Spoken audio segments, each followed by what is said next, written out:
はい、今回の添削はすごくポイントが多いかつ役立つ情報てんこ盛りなので頑張ってついてきてくださいね。こんにちは、斉藤直樹です。今日も気まぐれ添削やっていきたいと思います。今日の作品はこちら。すごくねポップで可愛らしいイラストですよね。海月幽玄さんの作品で、タイトルは没ベアミですかね。オリジナル作品です。大学の文化祭用に描いたものです。絵柄はうもさんを意識しましたですかね。はい、また小野次郎さんや秋名さんといった小物を作品の中にたくさん散りばめて独自の可愛らしい世界観を描くイラストレーターを目指しております。小物背景が単調に感じられ、キャラクターと調和しているように見えません。塗り特に陰影に苦手意識があるので、そこを見ていただきたいです。他にも自分には気づけなかった問題点、それと画面にもっと情報量が欲しいです。そのために工夫できることがあれば教えていただきたいです。厳しい添削をよろしくお願いします、とのことです。はい、ですね、レベルが高いです。はい、大学の文化祭用のイラストっていうことで大学生なんですね。お若いですが画面作りからねセンスがビシビシと伝わってきてすごく良いと思います。プロを目指しているかどうかはわからないんですが、実力的にはねもう一歩でプロになれるっていうほど構成力、画力、デフォルメ力備わっていると思いますので自信を持ってください。はい、素晴らしいです。でね、それゆえになんですが、この絵はですねちょっとね歯がゆいです。なんだろう、ものすごいいい感じの料理なんだけど、なんか一味足りないかゆえに、何これ、なんか足りないでね、そのもう一味が気になっちゃう感じ、どうしてもそんな絵になっています。ご本人もですねそこが何なのか自分では分からなくて、これ以上どうすればいいのって困っている状態なんだと思います。はい、お任せください。海月幽玄さんのお悩み、この動画でズバッと解決してみせましょう。で、最初にですね皆さんに謝っておきます。今日の動画めっちゃレベルが高くなっちゃうと思います。あくまでね海月幽玄さんのためにお伝えするので、見ている人もしかしたらね置いてけぼりを食らっちゃうかもしれませんが、でもね今回の添削もし言っていること全部分かっちゃったら、その方はですねかなり絵作りのセンス才能ある方だと思いますので、ぜひね振り落とされずについてきてみてくださいね。僕はね振り落とすつもりでいきますからね。それと今回の動画はめっちゃ上達のポイントが多いです。ポイントがね多いので1回では摂取しきれないかもしれません。もしね途中でついていけなくなっちゃったって思っても、何度か視聴してみると、これってそういう意味だったんだってね、何度目かで飲み下せる知識もあると思いますので、諦めずに何度かチャレンジしてみてくださいね。ではいっちゃいますね。頑張ってついてきてくださいね。はい、でですね、もう一番最初に核心部分に触れちゃいます。海月さんの絵は構成がですねちょっと平面的に感じます。それはなんでかっていうと、概念として説明します。この図を見てください。僕はですね絵を見るときまず全体の印象を捉えます。この絵の大まかな印象を図にするとこんな感じになりますね。でそうすると海月さんの絵はこんな感じの印象に僕には見えてるんですね。はい、ここにキャラクターがいて、で左上に缶ジュースがあって、で右上にこの瓶の塊があって、でなんやかんやあると、こんな感じの印象に見えています。でそうするとですね、この印象で見た時に僕にはですね個々の要素がそれぞれ分離していて重なり合いが少ない状態で、それゆえに粗密、つまり密度が高い部分と密度が低い部分の差があまり感じられないように見えているんですね。でまず言っておくんですが、僕はねこの絵のバランスも好きです。なんか一味足りないと言いましたが、あっさり味が好きな人も多いので、僕はねこれはこれでいいと思います。ただね本人もおっしゃるように情報量がもうちょっと欲しい、もっと引っかかりが欲しいなっていうことであれば、これから僕が提案することを取り入れてみてください。かなりね印象が変わると思います。はい、でこの絵を僕がどのように変化させたいかっていうとこんな感じです。単純化した形で書いてあるので、変化が分かりやすいですよね。はい、違い分かりますでしょうか。分かりますよね。大きな形がこれそれぞれ重なっていて、でこう前後感が出たのと、中心部分にねこういくつかの形を追加したので、中心にねこうギュッと密度が増して、何もない素の部分とこう寄り集まっている密の部分の差が分かりやすく生まれたのがお分かりいただけると思います。はい、大まかに言うとこういう変化を元の絵に持たせられれば情報量が高くなって海月さんが気にされている単調さが拭いされると思います。はい、これをやっていきますね。あともう一つ気にされていた小物が絵と調和していない問題については、これはねちょっとした問題なので、これはやりながら説明していきますね。さあでは実際にやっていきましょう。まずはこうです。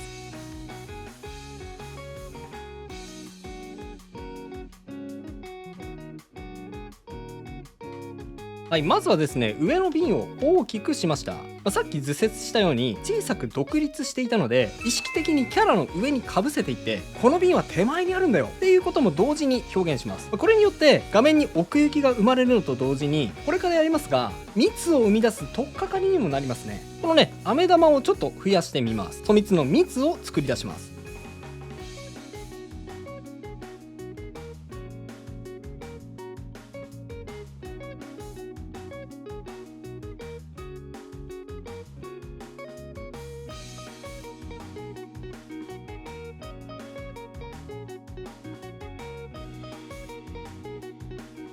はい、こんな感じです。数を増やすときはね、もう思い切ってブワーっと増やしちゃって大丈夫です。これでも控えめなぐらいですね。で、ただコピペするだけだと単調になってしまいますので、何個か色を変えてあげるのも忘れないでください。たまにですね、こんな風に突拍子もない色を入れてあげても効果的だと思います。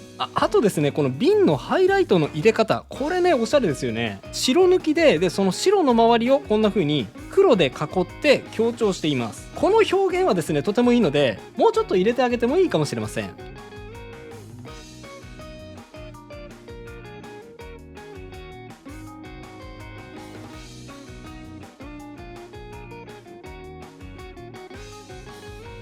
はい、こんな感じです。結構ね、この瓶の大きさを変えただけでも印象が変わった感じお分かりいただけると思いますが、まだまだ序の口です。はい、どんどんいきますよ。今回はね、小物が多いのでやることたくさんです。サクサクいきましょう。次はこの左上の缶ジュース、これですね、なんとなく画面への入り方が気になります。っていうのはこう平行にそれぞれ並んでいて、でなおかつこっち側のこのラインも揃ってますよね。でそしてよく見ると、この子がこの頭にくっつけているこの天使の輪っか、これ気づいた人いますかね。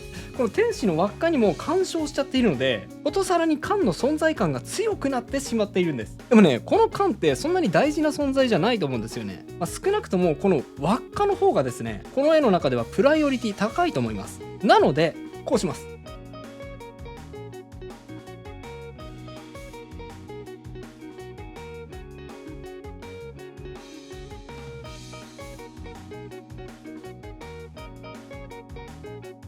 はい、缶を端っこで見切れさせつつ平行感をなくして、かつ重ねてみました。これによって奥行きを出しつつプライオリティを低くする調整ですね。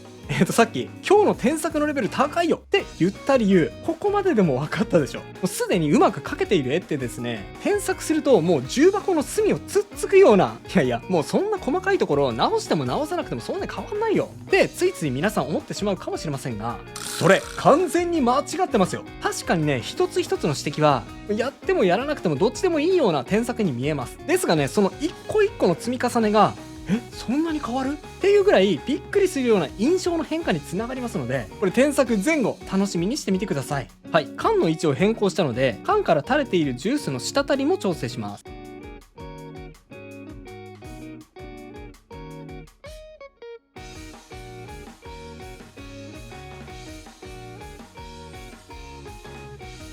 はい、こんな感じ。さらにさっき軽く触れましたが、この天使の輪っかですね、これはね、キャラクターの一部で大事な部分なんですが、この缶に邪魔されて存在自体に気づかなかった人も多いと思います。これはね、大事な部分なので色を少し変えて強調してあげてもいいと思います。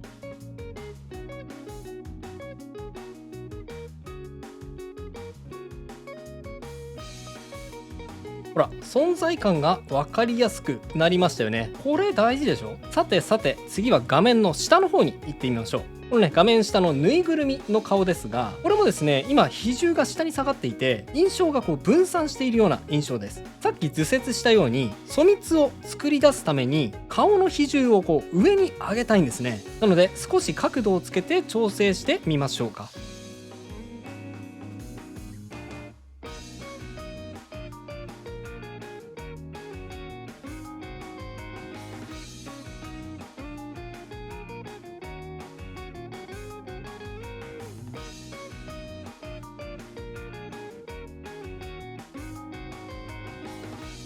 はい、こんな感じで角度を調整しつつ比重をねこう上の方に持ってきました。で多分ですね今僕の考え方説明を聞いてびっくりした人もいるかもしれません。というのは普通の人の考え方は立体感をつけるためにぬいぐるみに角度をつけましょうって考え方をすると思うんですが、でもね僕はそう考えていませんでしたよね。覚えてますか？この画面で言うとぬいぐるみの部分はこの辺ですね。この辺に注目してください。単純化した印象で考えた時にこのね目のあたりの色面ですね、この辺の色面を上の方に持ってきた方が粗密のバランスが美しくなる。それを実現するためにはこのぬいぐるみに角度をつければこの目が上の方に行くから、そうやって粗密のバランスを解決しようという考え方をしました。なのでこのように角度をつけたんです。はい、この考え方おそらくねデザイン的な脳みその使い方をする人はこういう考え方をするんですが、こういう考え方をする人は少ないかもしれません。ただ海月さんはどっちかっていうとデザイン的な画面構成をする方なので、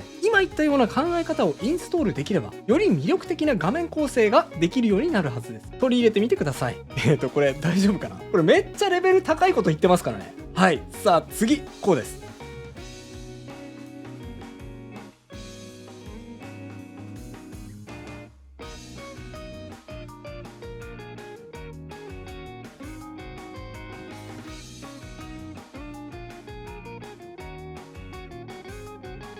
はい、この飴玉くんとあとこう G、Q、F くんの位置をですねバランスを見ながら調整しました。これ何を考えて調整したかについてはさっき言ったことと同じです。あんまりですね印象をこうバラバラと散らさずに密に重なる部分にあえて持ってきた感じですね。はい、同じくですねこの串の位置、そしてこのお菓子の位置も調整します。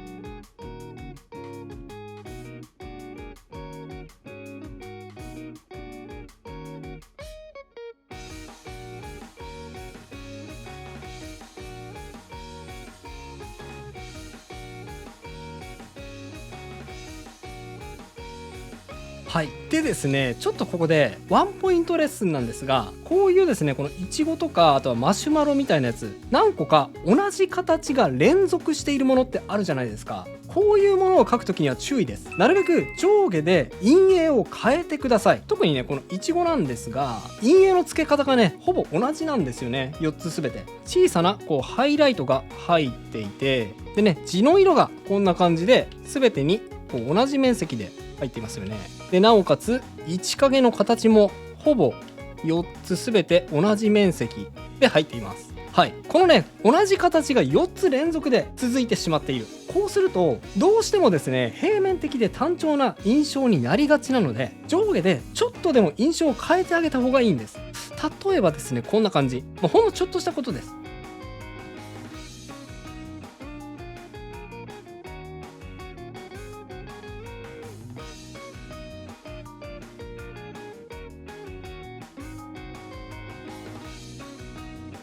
はい、こんな感じです。もうねほんのちょっとしたこと。いちごはですね上下で影の面積ハイライトの形を意識的にこう変えてみました。上の方がね少し明るく色も調整していますね。で下に行くに従って影の面積が増えて色もちょっと暗くなるようにしています。でこのマシュマロもこの下の方に多めに影を入れたのと、あと分かりやすくチョコの垂れ具合も上下で変化させてみました。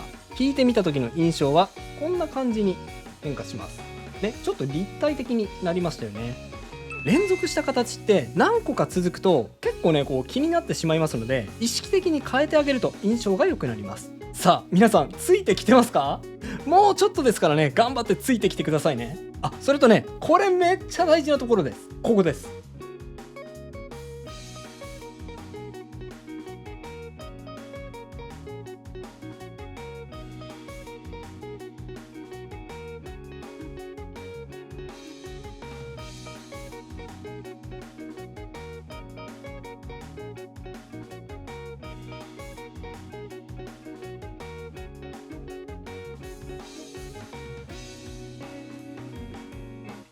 はい、ですねこれ海月さんが気にされていた小物が画面から浮いちゃっているところがあるっていうポイントなんですが、一番はこの文字ですね。これですね添削前がこの状態なんですが、このね他の G、Q、F 君はこっちはね手書きの文字なので馴染んでいるんですが、この Welcome to Heaven ここだけねこうフォントでやっちゃっているので、これは浮くの当然ですね。はい、絵になじませたかったらこちらも手書きで描いた方がいいです。こっちの方がね馴染みますよね。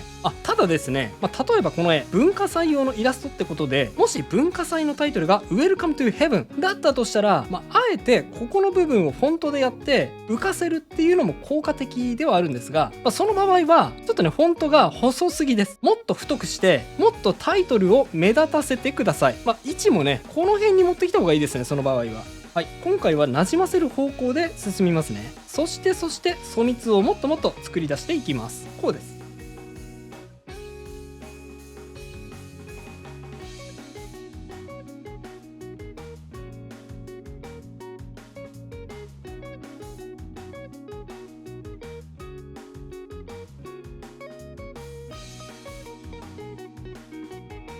はい、この辺にですね密度がもうちょっと欲しいなっていうことで小物をちょっと増やしてみました。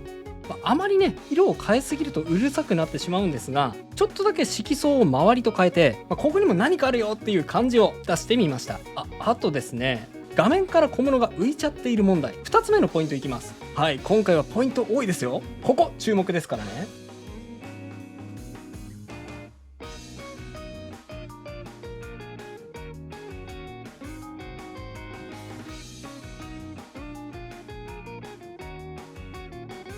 はい、この帽子とお菓子を調整しました。はい、僕はですねこの帽子が特にこの絵から浮いていると思いました。なぜかというと、この帽子だけやたら直線なんですよ。絵全体としては柔らかいラインで描かれているのに、帽子だけがほらここがねこう直線でカクカクしている。これがですね主に小物が浮く原因です。僕は浮き感をなくすために、はい、ほんのちょっとですが帽子のラインにカーブをかけました。わかりますでしょうか。はい、この変化です。ちょっとカーブかかって柔らかくなったでしょ。でもこれだけで随分とほら馴染みが良くなった感じ、お分かりいただけるのではないでしょうか。はい、ものすごい細かいこと気にするんだなって思いました。そうです、イラストレーターはこのレベルのこと、このレベルの気遣いを全画面に対してやっています。頭おかしいでしょ。はい、自分でも分かっています。さあ次はですねさらに細かいことを言いますね。ここです。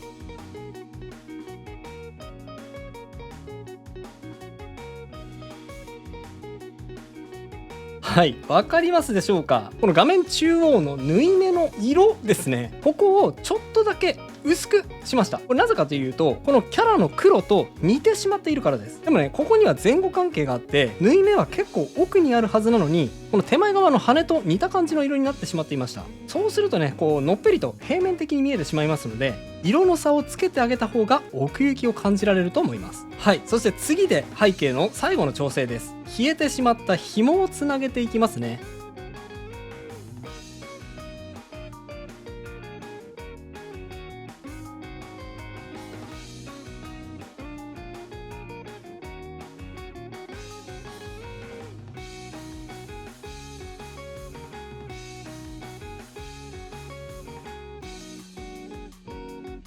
はい、こんな感じです。紐をどのように配置するかについては、これはね好みによるので一概にはこうとは言えませんが、今回の僕の考え方で言うと、密の部分をつなげていったような感じですね。ここから視線が入ってきて、でこんな風に視線がこういって、なんかこんな感じでこう抜けていくみたいな、そういう視線の動きを紐で補助してあげたような感覚です。はい、ちなみに画面の中心をこんな感じで紐で分断することで、上半身に視線を集めるという効果も同時に持たせておりますね。さあそして次はキャラです。キャラはポイントが少ないので一瞬です。キャラの問題点は一言で言うと、陰影がちょっとだけ足りていないような感じです。陰影が足りていないので、目がねこうちょっと滑ってしまって印象が弱くなってしまっているんですね。さっきも言ったように、もちろんこのバランスが好きな人もいると思うので、あっさり味が好きだよっていう場合にはこのままでいいでしょう。ですが感覚的になんか足りないと思ったら、今から言うことを試してみてください。まず何といってもここですね。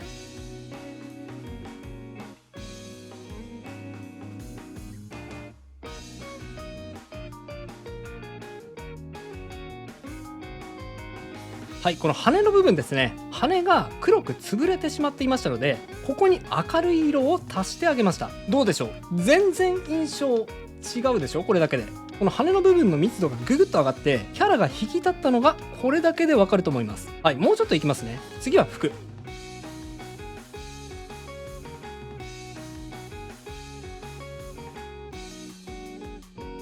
はい、服もですねちょっと潰れた印象でしたので上の方を明るく持ち上げてみました。あとは髪の毛も少しだけ持ち上げてみます。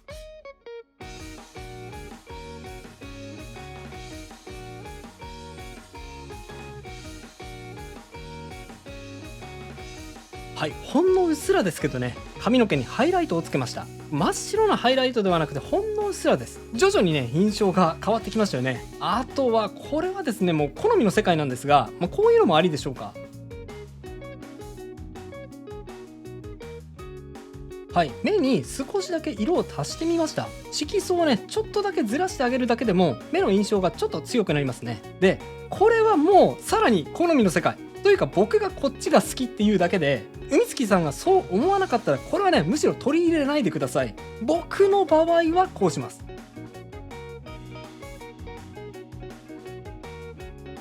はい、目にハイライトを入れます。はい、この変化ですね。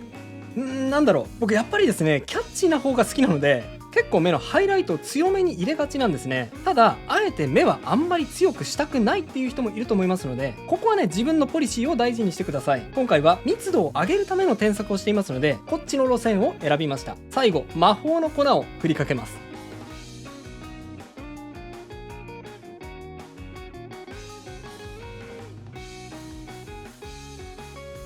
はい、こんな感じ。今回の添削は以上となります。並べて比較してみましょう。はい、右がビフォー、左がアフターです。いかがでしょうか。こんな風に変化しました。結構ね細かい添削の連続だったんですが、一個一個はね本当にこんなので変わるのっていう感じがしたと思いますが、一個一個のポイントより集まるとこの印象の変化になります。どうですか、密度感出たような感じしますよね。はい、キャラの形は一切変えずに背景のバランスと色のみをいじりつつ添削をしてみましたが、どうですか、密度感がぐぐっとアップして目に楽しいイラストに変化したのがお分かりいただけるのではないでしょうか。今回はねもともと完成度が高いイラストだったんですが、それをさらに印象を引き上げるにはどうすればいいのか、めちゃくちゃ細かいポイントをたくさんお伝えしました。っていうかねこれもうはっきり言ってプロ向けのアドバイスです。今回お伝えしたポイントこれ全部分かった、自分でもできそうって思ったら、その人はもうおそらくプロ、もしくはプロになる資質十分な人です。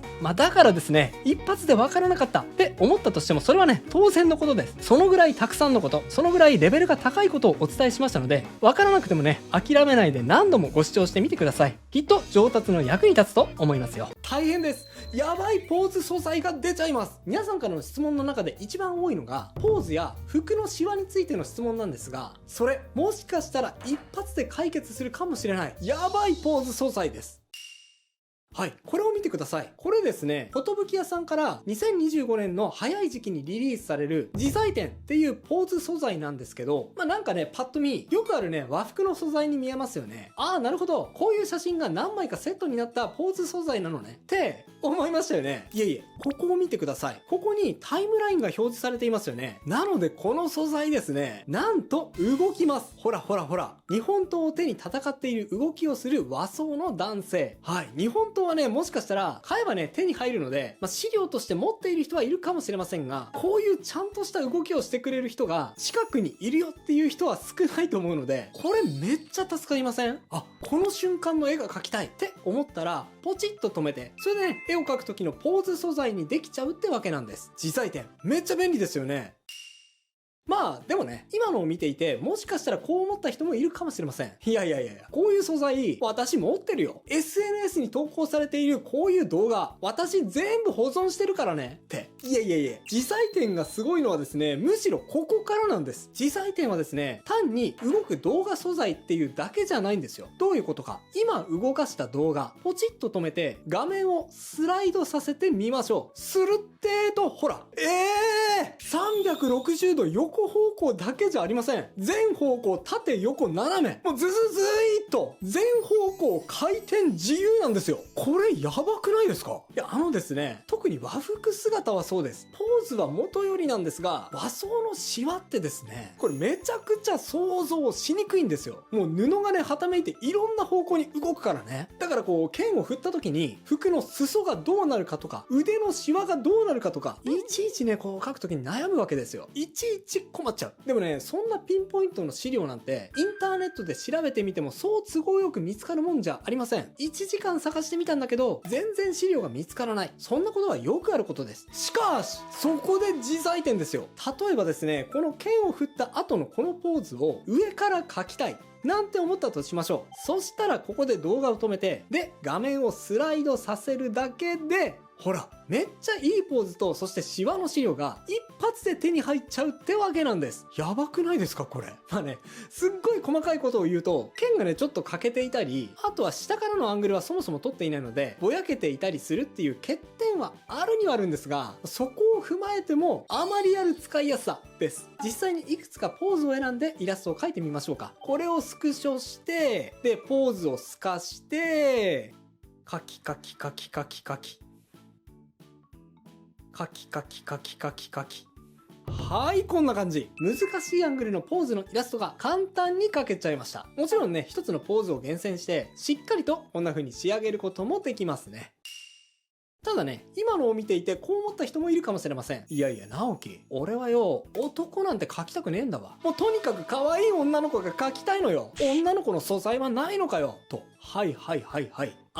ことぶき屋さんを舐めちゃいけません。僕もね、その辺はしっかりと聞いてきました。なんと2025年にですね、男女合わせて様々な衣装、様々なシチュエーションのポーズ素材を段階的に200種類順次追加していく予定だということです。しかも製品版ではアングルだけではなくてもパースまで付けられるということです。人物をね、こうググッとアップにして、そして広角レンズで撮ると、まるでね、こちらに迫ってくるような絵になりますが、そういう演出まで自在点でできちゃうっていうことなんですね。いやいやいや、さらにやばいでしょ。販売方法はサブスクリプションとレンタルが用意されているということです。自在点に興味が湧いたよという方はですね、動画下の概要欄より詳細情報ご確認ください。いろんなポーズ、いろんな人物や衣装が用意されているということでめっちゃ楽しみですね。それではまた次回の動画でお会いしましょう。